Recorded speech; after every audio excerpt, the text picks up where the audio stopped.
Hi, this is Bill Hader. 1, 2, 3,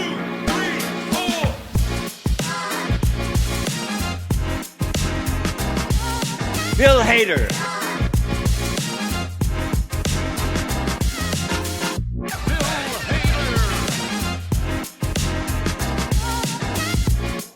Bill Hader. Hello, you have reached the We Hard Hater podcast. I am your hater historian and co-host, Deej Barons. And I'm your other co-host, Casey Killingsworth. Here to talk about Steve Martin episode from season 31. But before we get to that, Bill left the house today. So in this week's Bill left the house today news, Bill was in Las Vegas today for the Warner Brothers presentation at CinemaCon in Las Vegas, Nevada. So he was, of course, there to promote the Cat in the Hat. So the first news about that is they've actually moved the release date. It was originally going to be released on March 6th. It's now going to be released on February 27th, so probably a week back. This also has Quinta Brunson, Bowen Yang, Xochitl Gomez, Matt Berry, who I'm going to guess is the fish, and Paula Pell. They had him on stage, unfortunately not shaven. Boo. And what they did in the presentation was they showed his audition, which was, of course, clips from the Saturday Night Live sketch. Oh, and then he was asked at one point, how do I prepare? And he said, I roll out of bed. I get in the car. I drive to Warner Brothers. I haggle with the guy at the gate. And then I just do the magic, guys. But the one that amused me the most, because this just happened today, so I haven't been able to... There's supposed to be a sort of like a concept trailer out. They haven't quite released outside of the convention yet, so hopefully sometime in the next few days. When he told his three daughters, Hannah, Harper, and Haley, that he was going to be doing the Cat in the Hat, Hannah and Harper were ecstatic. They were pleased. However, young Haley had a slightly different opinion. His daughter told him that Ryan Gosling should have voiced the Cat in the Hat and not him, and she booed him. But yeah, so that's moving up a bit more, and apparently this is going to be part of Warner Brothers Animation's Seussiverse. Apparently this is a role he wanted for a long time, but they actually showed the SNL as his audition, so I am very much looking forward to that. So I guess some of the early promotions coming out.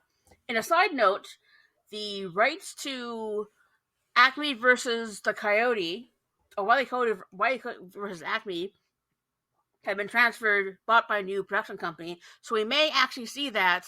Right, yeah, I've already heard I heard the deal for that is done, and they're going to give it a theatrical release next year.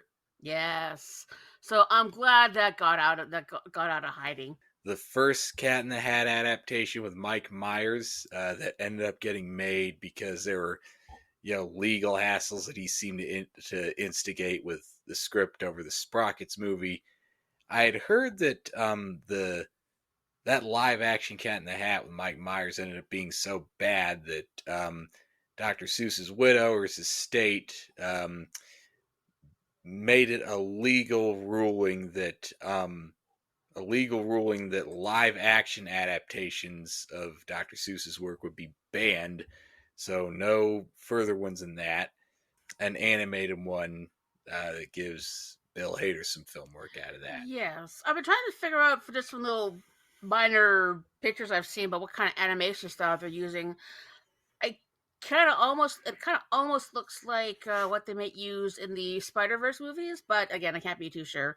So I'm expecting more sort of CGI style rather than a pen and paper style, but we will see. And probably as the months go on, as we get closer, there'll be more press and stuff coming out as time goes by. So it's just a waiting game.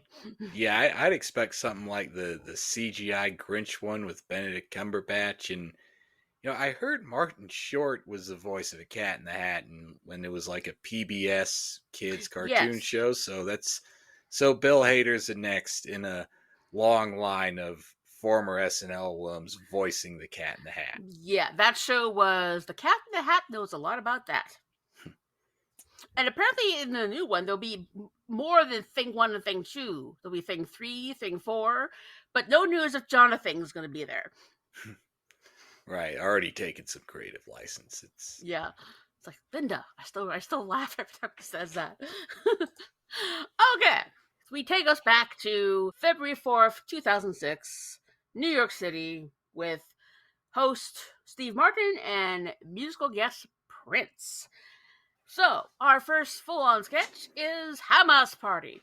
So, a bit of historical background. In January 2006, they held an election in Palestine for what was the Hamas versus Fatah, and Hamas was one ended up running. You remember in our last podcast we mentioned the Sunni Shia Kurd song. Apparently Hamas is Sunni, but no word on whether Fatah is Shia or Kurd. I have no idea. Steve Martin gets contracted for a corporate gig. He doesn't know much about what he's doing until Fred, Bill, and Seth come in as the delegation greeting him. And apparently he's doing this live gig for the victory party of Hamas. yeah, this was, well, maybe not so much as eerily prescient today as you'd think, but just a very strange sketch to lead off on. Deej, I'll let you give your thoughts on it first. Yeah, I mean, you're always very tricky with, more racial. They did pretty well with it. I don't think they're being very, to do this is getting paid a lot of money, because Steve is reluctant at first, but then when he hears how much money he's getting, then he, of course, it's of... On one hand, I become known as an anti-Semite. On the other hand, I get to promote Pink Panther. What would the studio want? Marhaba! Shukran ala hadurikum! Pink Panther in theaters everywhere, February 10th. Ninora Happy Steve Martin! was okay to do it this live on Al Jazeera. I definitely like the performances, but there's one thing I just noticed a couple things. When reading the One SNL Day recap of this episode, towards the beginning, Bill's mustache seems to be wanting to come off. So he's been, something I noticed last night when I was rewatching the sketch, at about 18 seconds, because Bill is standing right beside Fred. And so you see Bill's hand kind of linking with Fred's. So I have a feeling, being Steve Martin there, and of course the mustache going all awry, that he was probably having one of his minor anxiety moments.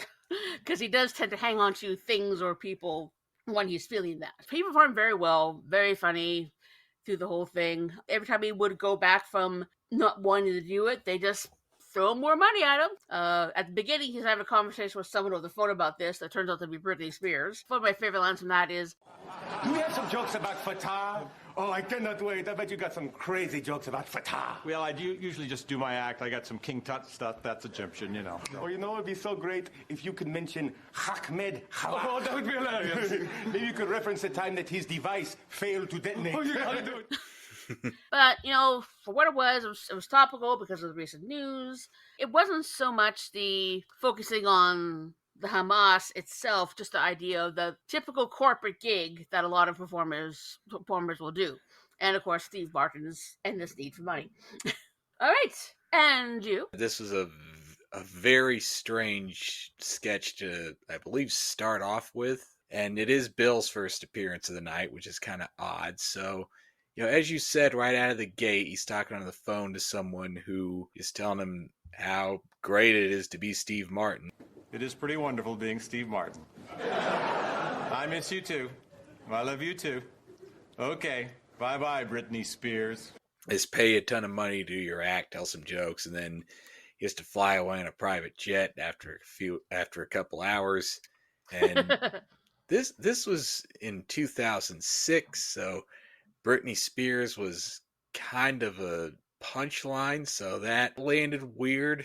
I don't know if that was a weird meta joke, or maybe it was meant to sort of continue the Steve Martin lusting after young women theme semi-inappropriately tonight, but we'll get into that a bit later. You said it's tricky with racial stuff, but it's not quite questionable makeup. It's not quite an oopsie-doo, as our friend Andrew Dick would say on That Week in SNL. it's just really two white guys and a predominantly Hispanic man playing three Middle Easterners. So it's mostly just beards and accents are doing the heavy Yeah. lifting. And we do get a continuation of this theme of, foreigners being at least 20 years behind on American pop culture. We love all three of your movies. The Jerk, The Man with Two Brains. The Muppet movie. Well, I've been in dozens of movies since then. Those are the only three that have opened here so far. But the previews for My Blue Heaven look hilarious. What, a 15-year-old movie then? But Yeah.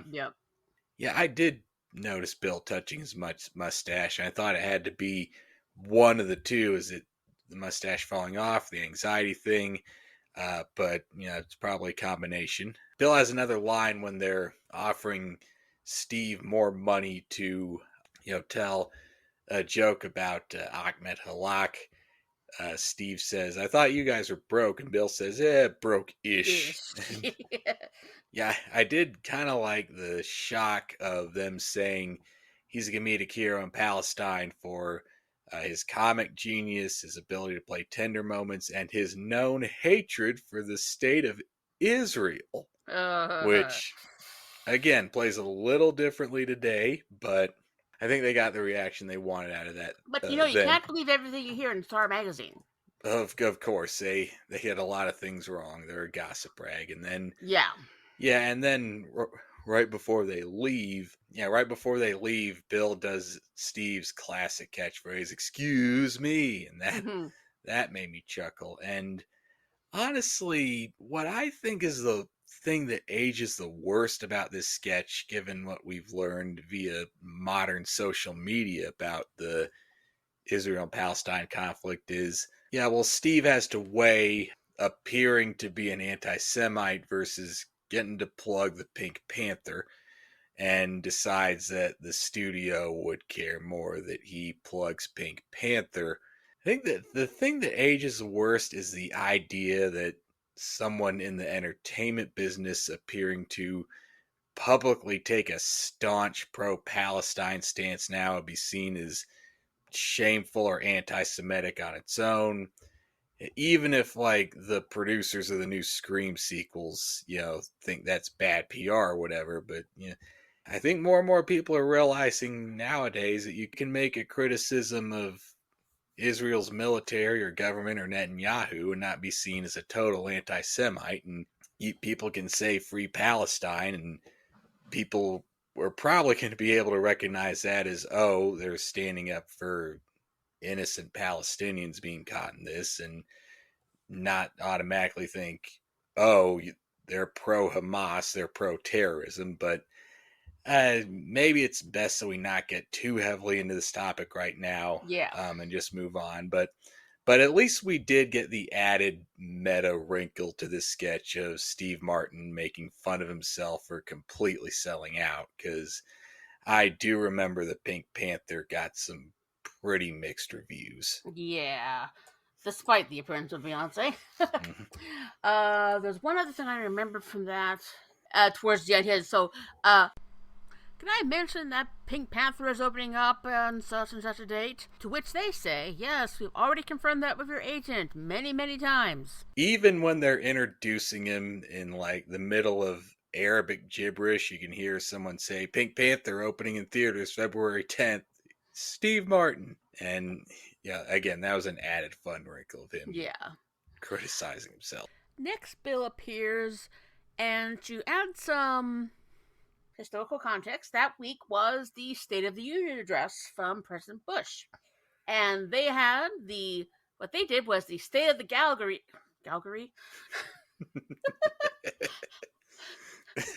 Galactic Calgary, yeah. Okay, so State of the Galaxy 2145. This was originally meant to be the cold open, but which we'll get to later. Steve Martin wanted to do this pre-tape thing with him and Alec Baldwin. What was it? Brian Williams 3000, played by Seth Meyers. Of course, you had Future Bush, played by Will Forte. At one point, they had a two-headed Hillary Clinton. The one middle part was they mentioned that the new Social Security bill. You know, our nation's elderly need never worry again about their golden years. As of next week, every American over 50 will be launched into the deepest recesses of space. Like, Bill is in the back with a big, long, gray beard, and also, basically at that point, he's like, oh, crap, he got bolts from the scene. So there's not a lot about this one, really. But just the topical thing of, oh, State of the Union, this is our version of it this week. Yeah, I can see this being a cold open, but since Steve had this separate idea of his own that he wanted to do, I can see them pushing this back, and I can see them thinking, well, this could either be the cold open, or this could be in like the last half hour of the show, because it's this weird space sketch, so it's got to like almost be the 10-1. But yes, I've seen Seth play Brian Williams a few times, and it feels odd because I know what he's going for. But I've also seen Forte accidentally play a dead-on Brian Williams a few years after this that he, stumbled ass backwards into while trying out a totally different, unrelated impression. The real Brian Williams was never as like shouty or boisterous as Seth portrayed him, and I like that they snuck in Daryl Hammond as a hologram of Chris Matthews being asked about his gut feeling, and it's like, well, it's hard for me to say. I don't really have any guts, and yeah, this was well performed and visually dazzling. Got some like Futurama, Space Mutiny vibes to it.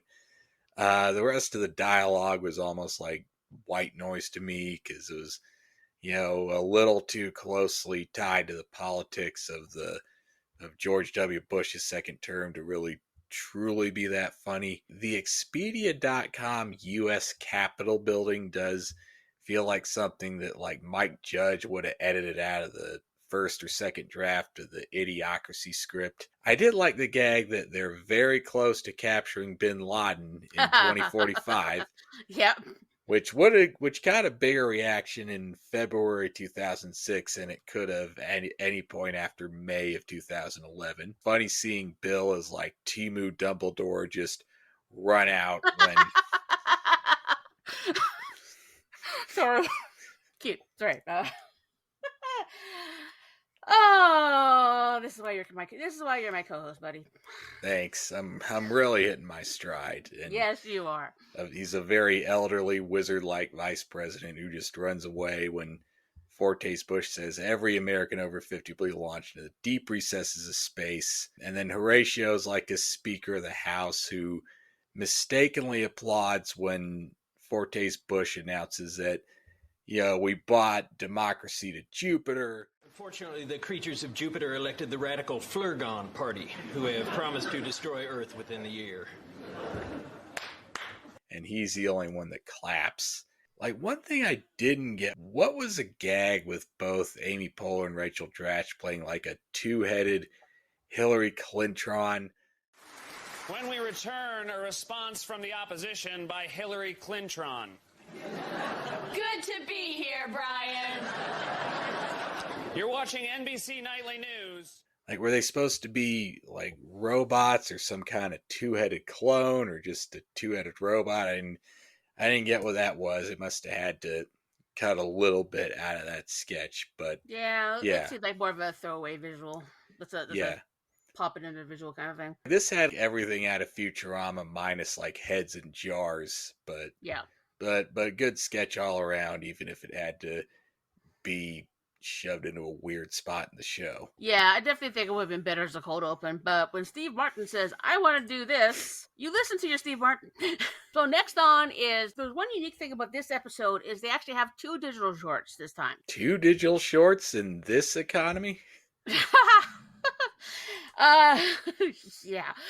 In one episode? Now, this is, of course, still the early days of digital shorts and the development thereof. So sometimes have other people writing the sketches. In this case, this is written by Bill Hader. This was discussed in the Lonely Island Seth Meyers podcast, which, if you have not listened to this yet, please do listen, because it is so good. They got a voice note from Bill explaining the development. The idea for the tangent came from Fred just doing a bit where he would go off on a tangent, and I thought it'd be really funny to just have him saying it to a bunch of different people. Like, he just never stops talking and ends up going on this weird little journey. To be honest, I don't really remember much of it. other than after we did it, Mike Shoemaker came up to me and was like, why did you not write that for yourself? And I think it's the only laugh-free digital short. I think it's the only digital short that people went, huh. And so throughout this whole sketch, you have Fred running into a friend of his, and she asks her about a restaurant, and he just starts going off on the restaurant and keeps going this tangent. And then Bill passes by, a very, very fine-looking Bill in a very nice suit, goes by, so looks appreciative at him. It's like, oh, hey, you got almost as like Back to the Future. Hey, you gotta hear this. So he's an agent that brings Fred in, and so he's still talking about whatever he's talking about and all the tensions thereof. So first they get him in, then they get into a movie with Scarlett Johansson. They have one scene with him on Conan O'Brien when he was still at NBC, so they eventually get to a movie which completely tanks. This is a problem. Your movie ate at the box office. Because you know something? You ask for one, you're going to get one. And you know something? I think she looks great. And besides, I don't even cut hair. I don't know what the hell I ever this? saw in you. Go back over there. Played by Chris Parnell. And then suddenly you just see Bill sort of lightly slinking away. You may wonder, why Scarlett Johansson? Well, this was originally supposed to be in the Scarlett Johansson episode. So that's why they had her in the sketch. This is more of akin to sort of the short film, so not so much really high on the comedy, just high on the concept. Good for Bill getting on. Will Forte had written the original one, Lettuce. So eventually they sort of came into their own with developing the digital shorts. But hey, screen time for Hader in a digital short. I get what you mean when you say it's, more evocative of the early season SNL films, because it does seem like something that Gary Weiss would have made in like season 1 or 2, in that he would just, interview random eccentrics sometimes, or just make mini documentaries, fast cuts between different locations, a bunch of old lounge singers singing Play Misty for Me. Another odd thing is that neither of this episode's digital shorts have Andy Samberg in them, which is one of the many oddities of season 31 as SNL transition to this new era, and The Lonely Island dominated more of the digital shorts and made them, their hub for big flashy music video, pre-taped sketches that other people like Bill and Fred and maybe Kristen and Will can write. Bit surprised to hear that Bill wrote this himself, because it does seem like a very Fred Armisen documentary now idea. Fred's character seems to be the polar opposite of Nicholas Fane,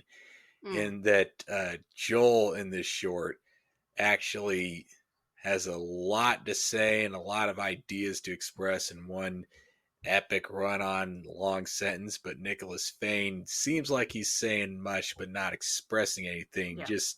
Just setting himself up. Like, what I mean, this thing, if we all just, but yeah, so Nicholas Fane never says anything, but Joel said a lot. They actually made a comparison to Nicholas Fane, who I will go on record saying I do not like that character. I do not find it funny. Maybe once it went fine as I got the idea of the joke, but it's just like, no, thank you. Another thing they compared it to was Schiller's Reel. Another great, listening to the podcast again, and some rankings of the SNL digital shorts, that the tangent was often rated below Daiquiri Girl. Wow. Yeah. I mean, a digital short with some actual effort put into it, under a thing they threw together because the musical guest that week backed out. Yes. Darn that Gnarls Barkley.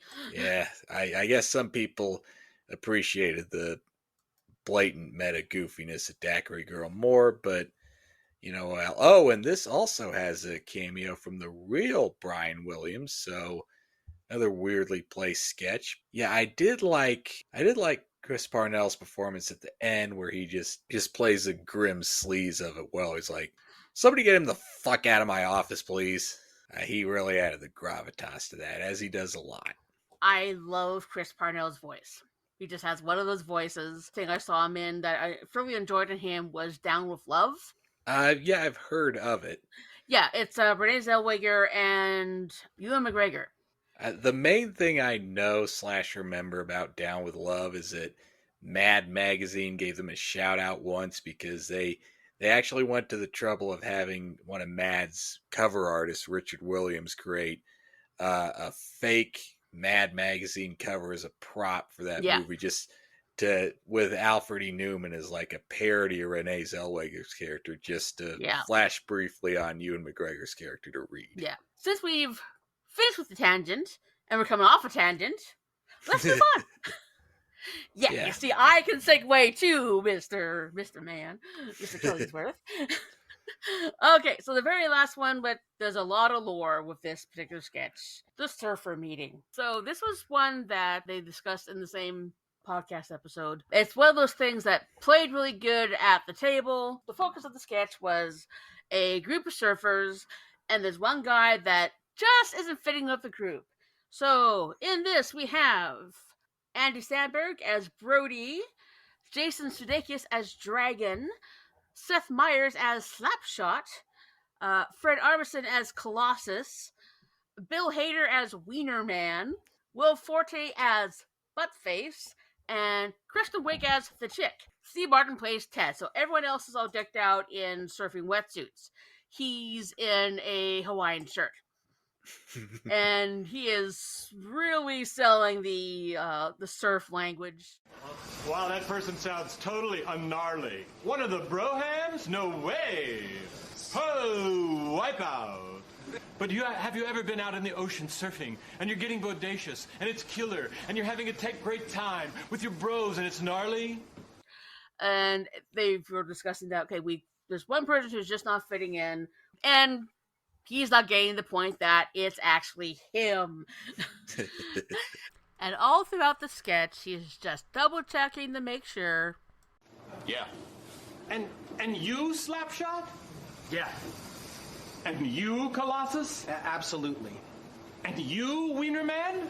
100%. Really? All of you? We all feel that way, Ted. Even you, Buttfish? Yeah.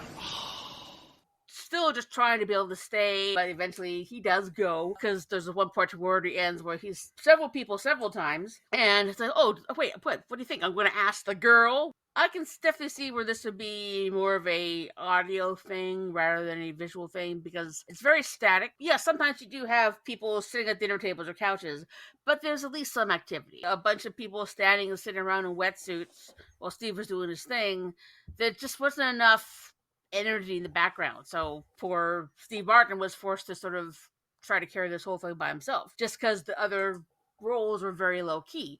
So definitely can see this more as a audio hilarity rather than the video, because there's just not much to show. Yeah, even when I first saw this at 15, I thought it was definitely the weakest sketch of the night. I do enjoy the commitment to the vibe of it, where Steve has to, try way too hard to prove he's cool by using, lingo that none of them use, and none of them call each other the gnarliest brohams in the tube, or call him the ungnarliest, but the other guys in wetsuits know they're cool, so they can chill. It's a shame this got a worse and worse reaction through the week. I did hear Lonely Island Seth Meyers podcast that Steve, Andy, Yorm, and Akiva fought so hard to make it work, and it still pretty much bombed on air so badly that it's a failure that still sticks with Steve to this day. This was up against another sketch they got cut at Dress. Steve Martin and Amy Poehler played a couple who were just two drunks, and they were having a meeting at a bank with Chris Parnell where they wanted to take out they said they want to take out a business loan, but it's obvious they just want to get a loan to get more money to get drunk. And I think Steve or Lauren or someone may have been fighting for that. Harder to get on. Surfers won out. It's there, and there it was. A recent interview on Seth Meyers with Tom Hanks about a sketch that he pushed to get on the air that completely failed. So while sometimes you want to make sure your host is accommodated, sometimes it doesn't always work for the best. So that's all the main Bill stuff. we do have other sketches. So, but the actual cold open it's been a running joke throughout this era of the show where Steve Martin and Alec Baldwin.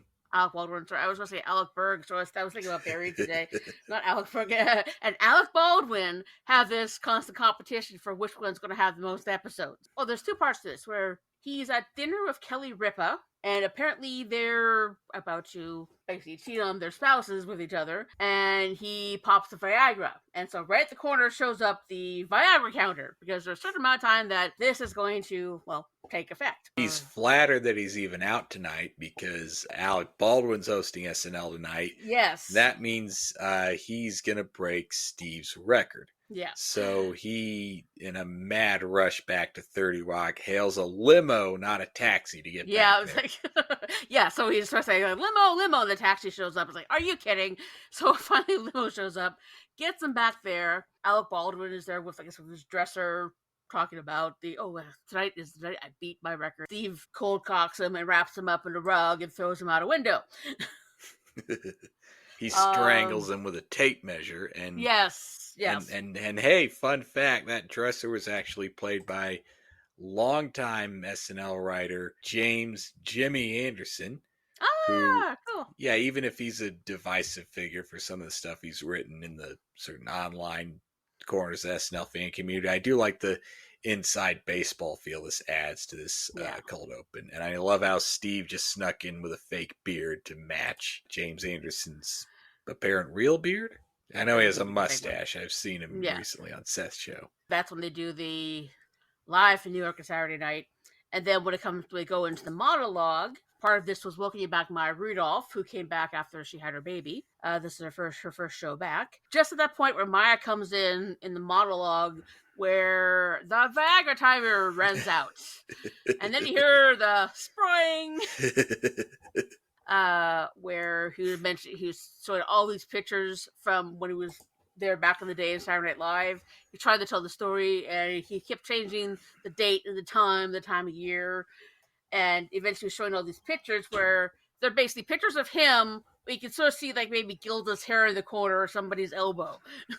Right. Yeah, that was a funny bit. That was classic Steve Martin stand up. And and hey, when you think about it, this episode may have technically had 3 digital shorts, which is, mind blowing and possibly budget blowing, but this one's a little more refined and not labeled as such, but it does have a very unique special feel to it, opening with something pre-taped, and sets up a meta backstage runner that also continues through the whole show. Yes. And it did feel like a big event to see Steve Martin return as host after a 12-year absence, minus a few small cameos here and there, because before this, the last time he hosted was the season 20 premiere in September 94. Even as a gag, it seemed a little weird to reference Alec hosting so soon after he actually did host in real life in December of 2005, just a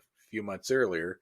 Or at least just a cameo from Alec that soon would have seemed strange prior to 2016. I think it also at least adds a meta backstage nature to this cold open, since it kind of, in my mind, references the fact that the main reason that Steve had the record in the first place, at least before Alec Baldwin started hosting the first time, is that most of Steve's hosting gigs were, back in the 70s, back in the days when Lorne was totally cool with letting guys like him and Buck Henry and Elliot Gould and Eric Idle and Michael Palin host multiple times in the same season.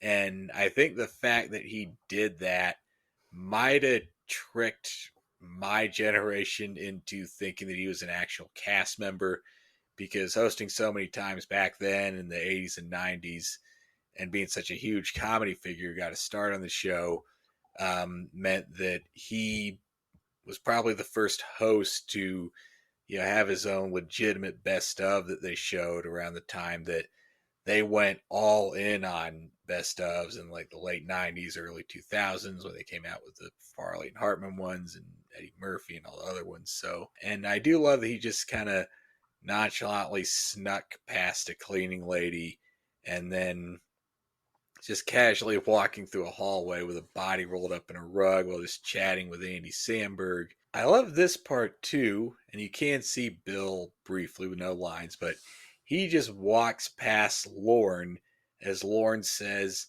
"We can't find Alex, somebody call Tom Hanks." But suddenly he doesn't even finish that line before Steve just punches him.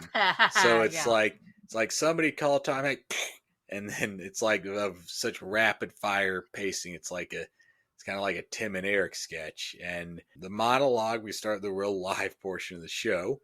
I immediately like Steve's line, "It's an emotional night. It's going to be hard to keep from crying." I did like the photos bit. He's trying to tell this story, but like, and I heard backstage Belushi and Aykroyd, a big commotion. No, it was February 6th, sorry. And that's right. And behind me, I still hear Belushi. And no, it was April, sorry. April, it was 11th, April 11th. So anyway, I was backstage, and they're with Chevy. It was April 17th, I'm sorry. And Aykroyd comes up. No, it was not April, because I remember we had these heavy coats on. It was January. And Maya comes out. That's fun. And then I do love the extra sproings we hear when he mentions Prince as a musical guest.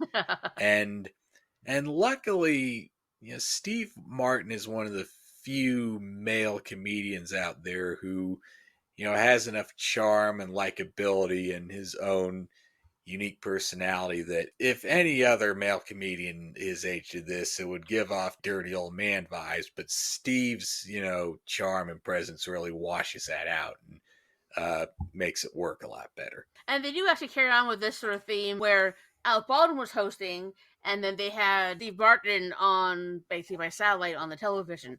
So it's a bit of it's something that they do keep on with future years.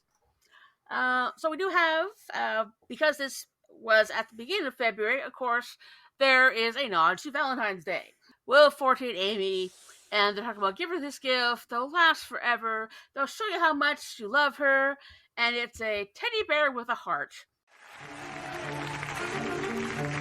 This Valentine's Day, give her something she'll never forget. A gift that not only says I love you, but I know you. Show her she means the world to you by giving her the only thing as unique and exquisite as she is. The perfect way to say our love is eternal.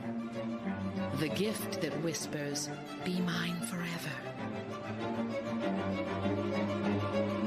A teddy bear holding a heart.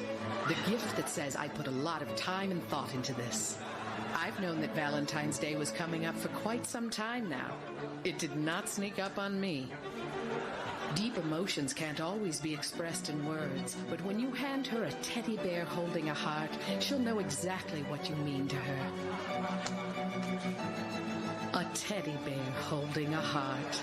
Available literally almost anywhere. Bookstores, Hallmarks, drugstores, Walmart, 7-Eleven, I'm guessing wherever you'd buy milk. It's short and cute.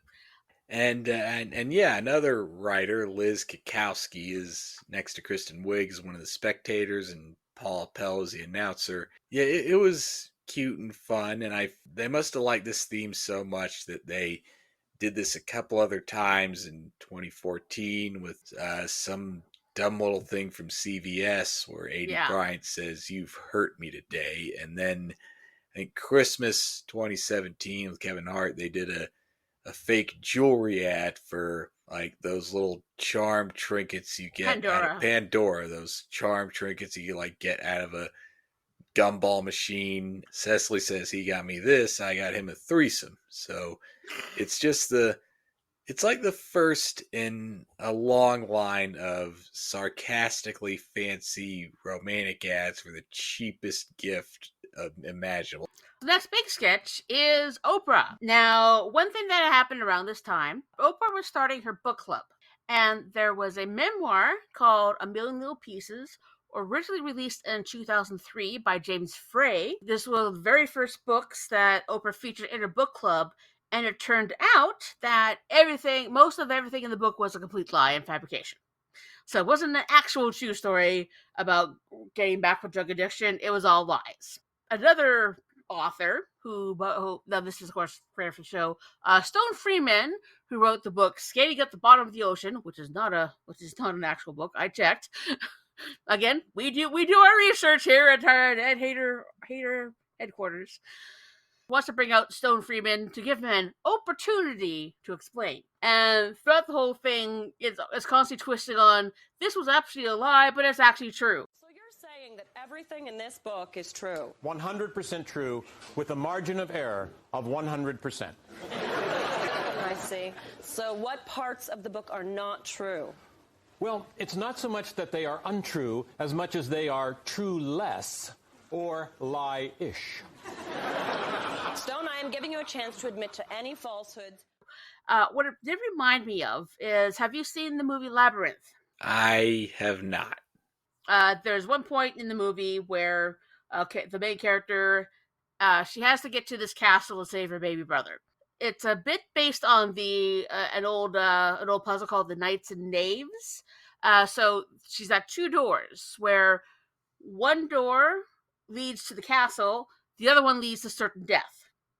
The trouble is, she has to figure out which one is which, and she can only ask one question of the two door knockers, and there's one that always tells the truth, and the other one that always lies.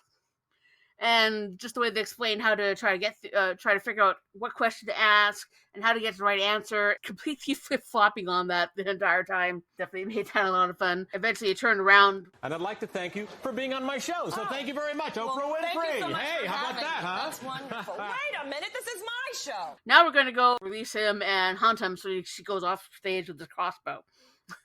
Yeah, that was a fun one. Not too topical to be funny. I guess the writers and Maya just thought this would be the best possible excuse to use her Oprah impression that she's so fond of, since they knew she'd be back. I think this may have been around the time she invited James Fry back after all this, just to roast him and just yell at him in front of everyone. And I did like this opening with just fake, shocked audience reactions, getting to the point where your Kristen Wiig is the lone audience. That this book may be riddled with untruths. Oh my God. Exactly, lady. Maya had a couple of lines that kind of caught me off guard. Funny when she said, "You duped me, you dupity duped me." But first she said that James Fry, as her good friend Maya Angelou would say, dicked her over. And then she questions Steve Martin's character on his book, and so you're telling me that this part isn't, as my good friend Harry Belafonte would say, a steaming pile of shiz? So names dropping all over the place. Right, and just very near profanity that you're like, whoop, just kind of jolt you for a quick second. And then at one point she questions Stone Freeman on one thing she read on one page, and then he says, "Hey, look over there," and she does, and he tears a page out. Well, that's not in there. Type of things, or the type of gags that are timeless enough that maybe Steve Martin would be the only one that can make these work. It's a little dry on the surface, but full of fun dialogue with a constant contradictions. And if you look past this happened nearly 20 years ago of it all, there's a lot more cartoonishness and execution that still puts it over. Next is another live sketch / commercial where Bill does a voiceover at the end. Chris Parnell is an author featuring his book, Don't Buy Stuff You Cannot Afford. And this is something I can definitely relate to, given my credit card statement and credit card statements in the past. So we got Steve and, is it Amy or Kristen? It's Amy in this one. Amy, yeah, and Amy talking about, the credit card debts. Can you believe this? I'm tired of this. But don't buy stuff you can't afford. Okay, but what if I want something but I don't have any money? You don't buy it. Well, let's say I don't have enough money to buy something. Should I buy it anyway? No. Now I'm really confused. It's a little confusing at first. Well, what if you have the money? Can you buy something? Yes. Now take the money away. Same story? Nope. It's a one-page book, and it's basically just don't buy stuff you cannot afford. And then we have Bill's voiceover at the end. So get out of debt now. Write for your free copy of Don't Buy Stuff You Cannot Afford. And if you order now, you'll also receive Seriously, If You Don't Have the Money, Don't Buy It, along with a 12-month subscription to Stop Buying Stuff magazine. So order today. Yeah, and this was a simple, straightforward sketch that worked because it fit Steve Martin like a glove, because Steve Martin's one of the best of all time at selling, smart humor based slightly in stupidity. So it's only natural to place him with two members of this SNL cast who are also the best at this exact thing. Yeah. And, they just can't grasp the concept of not making purchases solely on credit that they can't pay off in actual cash or from their checking account. With the way the economy was going, that felt like it could have been topical. And it's funny that none of these characters even have names or much else in the way of identity. So it's like, they might as well just be playing themselves. So it's rare to see something like that from any long-established sketch show with a well-known cast. Like this could have been done in seasons 1 or 2 when Steve Martin was hosting like 3 times in one season. And speaking of Steve, he must have had to make one hell of a quick change to make it on time here, because it's back-to-back with Oprah. And even if you just put on a jacket, took off his wig and beard, that was some real down-to-the-wire timing. Well, that's what Donna is very, very good at. Yeah, and what I think worked best about this particular sketch is that it had such a timeless, ageless feel to it, which is funny that the show sandwiched it between 2 other sketches that were neither timeless nor ageless, which from the rest of my notes, I'm guessing were the Oprah thing and the Hamas thing. Okay, so the next digital short is Close Talker, with Steve Martin and Will Forte as 2 businessmen running into each other for the first time in a while, and all of a sudden, they get close. They're talking like so close to each other, like basically almost mouth to mouth, almost kissing, and they went through this whole conversation, and it's sort of a completely normal conversation, but they're like within inches of each other's lips. And then there's one point where he's saying that I feel very uncomfortable with how close we are, and do I move back a bit? And Steve Martin doesn't move at all. But then he asks, "Is this okay?" Yeah, that's much better. So a few nice little twists and turns with that. Not my favorite digital short, pure Will Forte, because this was, of course, a completely written by Will Forte digital short.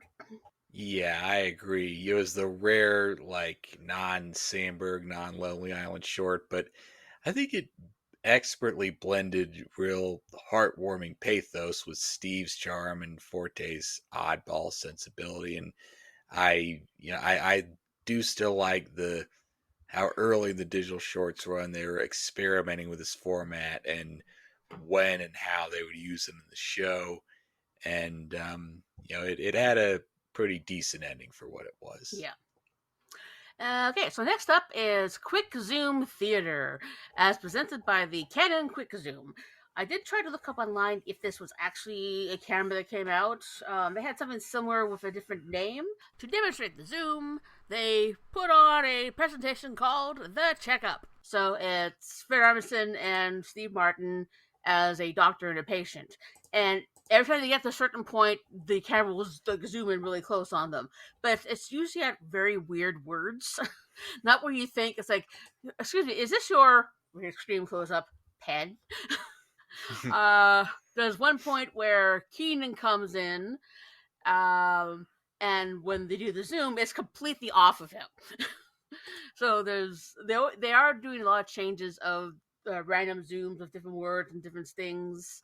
Now I watched this again just before making my notes, and at the end of the sketch, it's like a wide shot of Fred and Steve, and you expect the zoom to be there, but it's not. But it doesn't go there.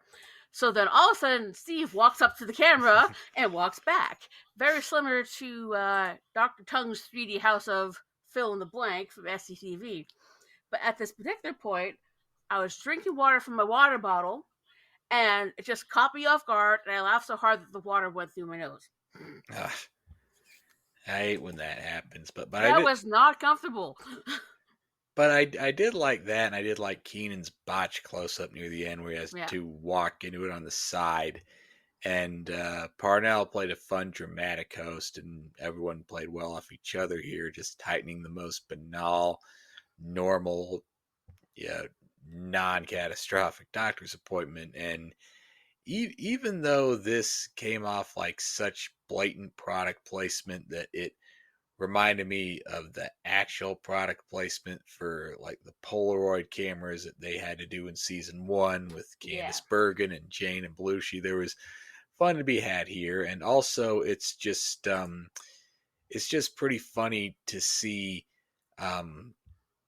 advertising for digital cameras when that was actual thing before iPhones and smartphones caught on so much that they started perfecting their cameras to the point where everyone just took photos on phones instead of even digital cameras. Yeah. Well, even this particular era, this was season 31 was actually the first season the show was in HD. Right, of course. And which gave a nuance to the digital show. When they did Lazy Sunday, at this time, Bill was married to Maggie Carey, and she was working at a local film school while they're in New York. So they actually borrowed a camera from the film school to be able to film Lazy Sunday. Do you have anything to say about Prince's performance? Because I took some small notes here. Well, again, it's Prince. So, he's always going to kill us. In this particular episode, they also did a Prince show, and the musical guest was Prince. He did 2 songs from the album he released that year, 3121. The first one was Fury, and the other one was Beautiful, Loved, and Blessed with Tamar, also known as Tamar Braxton, who is the younger sister of Toni Braxton. They did a Prince show. Fred Armisen as Prince, Maya Rudolph as Beyonce. They actually did want to have Prince in the sketch. Maya and Amy were there at rehearsal, and they were talking to his people, saying, okay, we'd like to be able to talk to him, see if he wants to do the sketch. Once he's done rehearsal, he'll come and talk to you. And at rehearsal ends, and Prince just sort of walks and goes off the stage. And does not see them at all. I can only imagine how Fred felt about doing Prince when Prince was there. Not necessarily in front of Prince, but when he's there. Yes, so Prince can get away with doing this, but Morgan Wallen can't. Talk about double standards. Well, that one's a bit different. Well, that was at a rehearsal, so... Right. And this was one where, I think, just to touch on this, I think if he had sort of went back and went off to the side, it probably wouldn't be as big as a deal, but the fact that he went right down the middle of the aisle towards the camera. Yeah, I find it weird that the last time we saw the Prince and Beyonce impressions was at the 50th homecoming concert, and the very next night, if you blink, you miss this, but they did kind of include Fred's Prince in that montage of problematic impressions, so that's, again, talk about double standards. So this would be the second to last Prince show sketch to ever air. They would do one the following season, season 32. And I remember watching this one with my mom, and she kept saying, oh, it's going to be like when Belushi did Cocker right next to him in season 2, which when they sang Feeling All Right together as duet from October 76. So that's not too far removed from Steve's first hosting stint.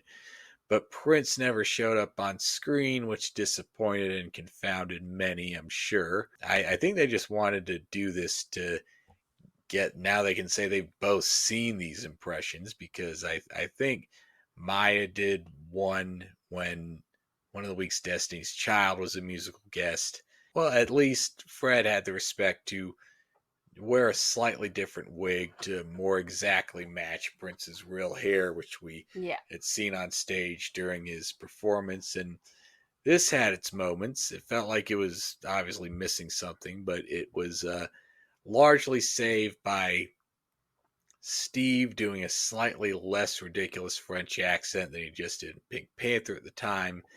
And, Wig did a nice Drew Barrymore, and I like revisiting these early moments in her run where we saw her talent for impressions. Right, yeah, Steve was there as his personal self, Deconde Pierre. Freons, thank you for making this a day in your life and for having me as your personal cook for the last 15 years. This is such an honor to finally meet you. He doesn't call him Prince, he calls him Priance. Yeah, this sketch felt like that sketch from when Tom Hanks hosted in '92 with Mike Myers and Phil Hartman called They Wanted to Fly. It was like a Playhouse theater thing where they were talking about wanting to fly, and you can see the wires attached to them, but you never saw them fly or get off the ground. And yeah, what else is there to be said about the real Prince? Yeah, even though he can be a little bit pretentious at times, and he was quite a bit rude and dismissive to Weird Al Yankovic for years, there's no denying his flair or sheer musical talent. And these songs may be deep cuts, but they certainly, highlighted his guitar skills well, and he did drop a Mary Catherine Gallagher Superstar reference at the end of that second song. Purple Rain is still a classic movie, despite occasional faults with some of it, but Prince is an artist that I grew up with, very big in the 80s. He was also one who introduced us to the joys of Morris Day and the Time. Rest in peace, Prince. There's really not much with Weekend Update. It was a very, very short Weekend Update. It was a total of 4 minutes and 35 seconds with no guest segments. One joke that I did like a lot was they're talking about Jim Frey book. The complainants argue that the work is so full of lies, it should be classified as a diet book. Yeah. Which is something I relate to. But they had absolutely no guests. It was basically just Tina and Amy. Yeah.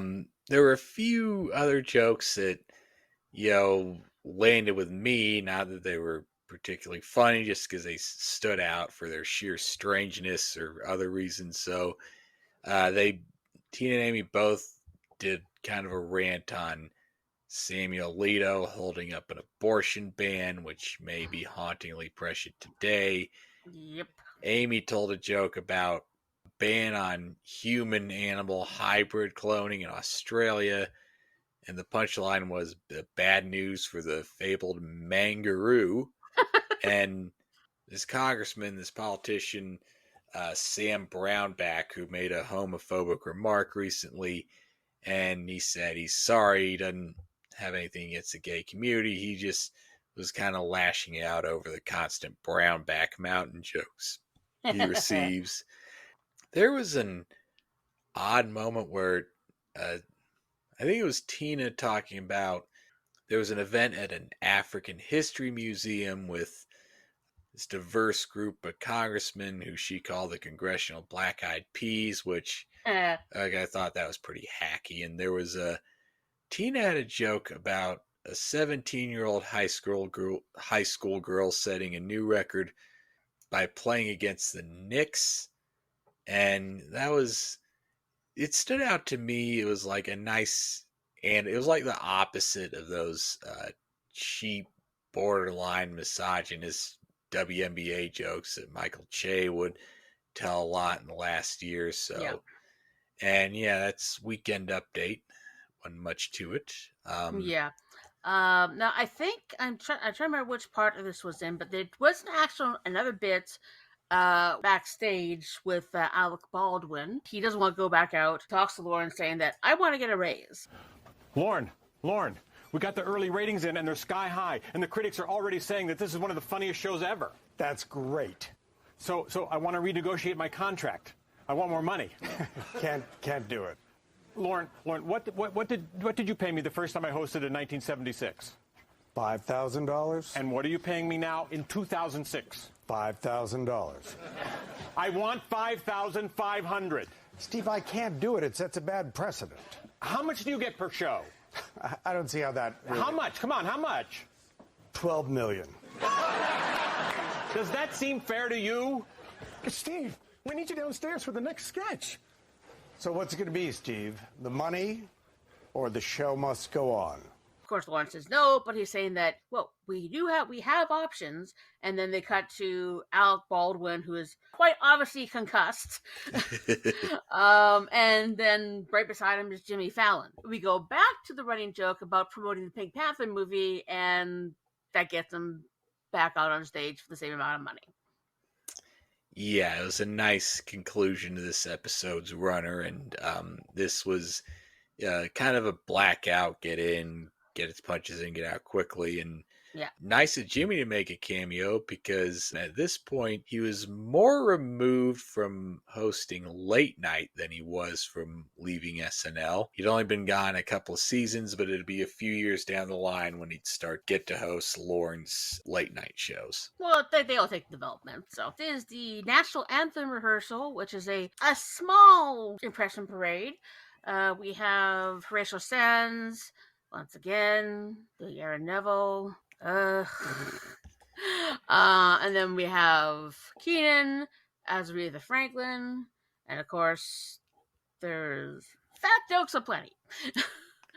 Sudeikis come in as Dr. John, who at the time was doing the jingle for Popeye's Chicken. There was one breaking moment.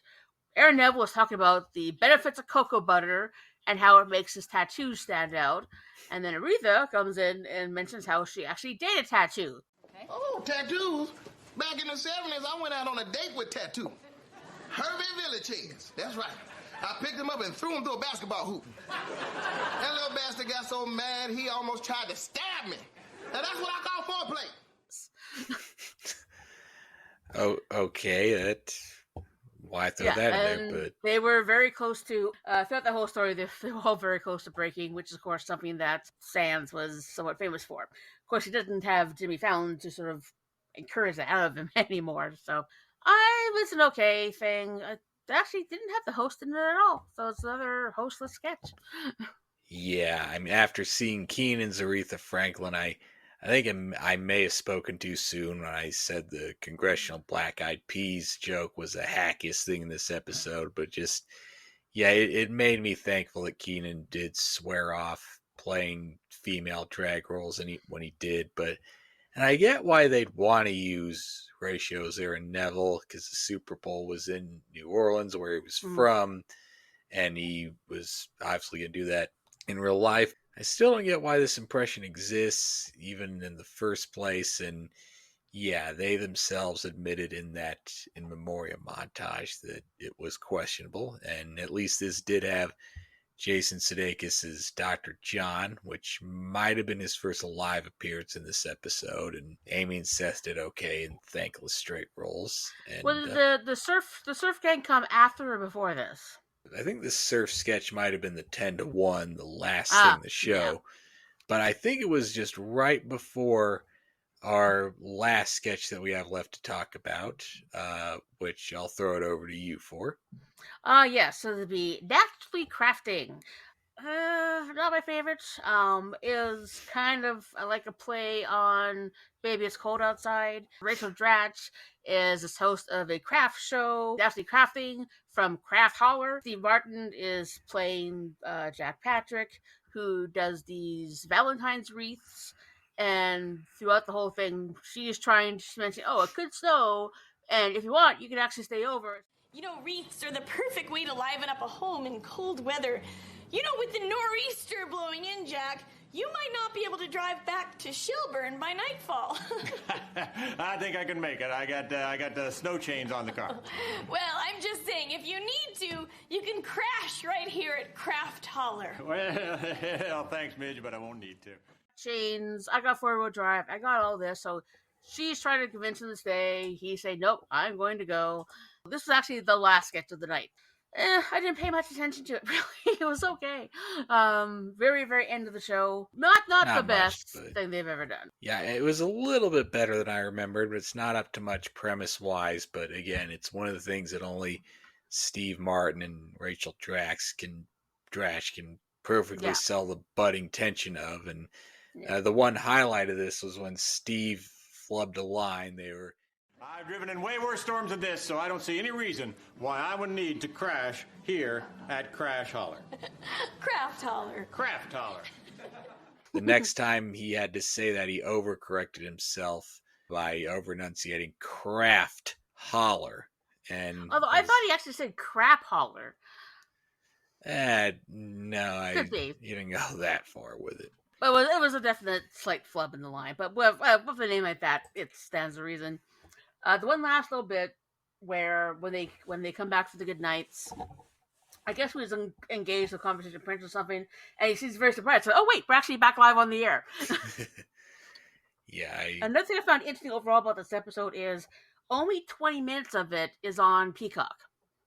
Which is true for a lot of season 31, but in season 32 for somewhat inexplicable reasons. It's definitely an interesting episode to review, especially for our podcast. It seems like an event that's mostly dominated by the returns of Steve Martin and Maya Rudolph.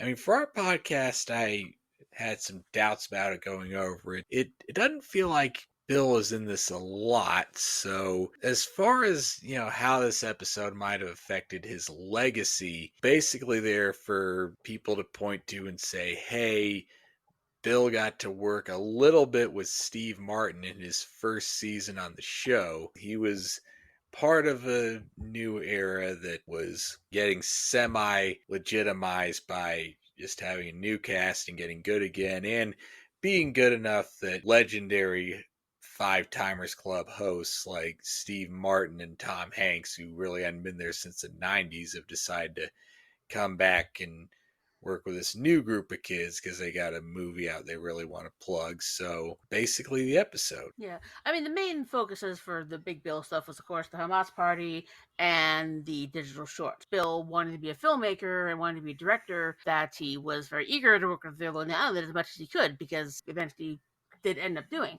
Lauren had to sort of scale him back a little bit because there was a conversation they had where I was like, yes, we know we want you to do the help out the digital shorts, but we didn't hire you for that.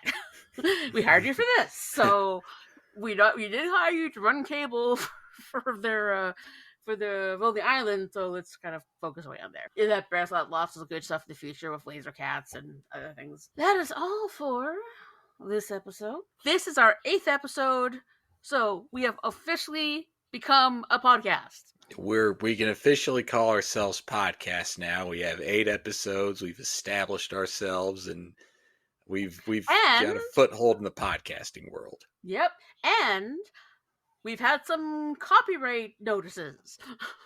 Really? Well, only on YouTube, but at least you know people higher ups that are out in the world are noticing us. So it was from NBC Universal, but of course explained it was just to highlight the stuff we're talking about under fair use, and within the day it was like, yep, that's all good. 2 from the intro outro music that we've been using. So while I thought there was part of Western Music Unlimited and was on a Creative Commons site, there's actually 2 separate copyright holders. The intro music was cleared right away after I explained, but I actually had to appeal the outro song. But luckily, that was the last one that I basically cleared this week. And the other one was the Weeble Badger thing I used. I think now that we've had that, we avoided the copyright strike on the YouTube channel. So now that we've got to episode 8, what do you have planned for us for episode 9? Well, I thought we'd continue on with these season 31 SNL episode reviews, and this will probably be the last season 31. A full-length review of the second to last episode of season 31 from May 13th, 2006 with host Julia Louis-Dreyfus and musical guest Paul Simon. I've been Deej Behrens and will continue to be. And I will still be Casey Killingsworth until I am informed otherwise. And I believe we're here because there's something that we both do. I mean, I heart Hater. How do you feel about Hater? I heart Hater as well. So in that case, we heart Hater. Thank you for listening to We Heart Hater. If you enjoyed this episode and you'd like to help support the podcast, please subscribe and leave a rating and review on Spotify, Apple Podcasts, Amazon Music, or wherever you get your podcasts. We Heart Hater is a presentation of Wacky Notion Productions. Created by Deej Behrens. Hosted by Deej Behrens and Casey Killingsworth. Recording and editing by Deej Behrens. Intro and outro music by Music Unlimited, used under Creative Commons license, courtesy of Pixabay.com.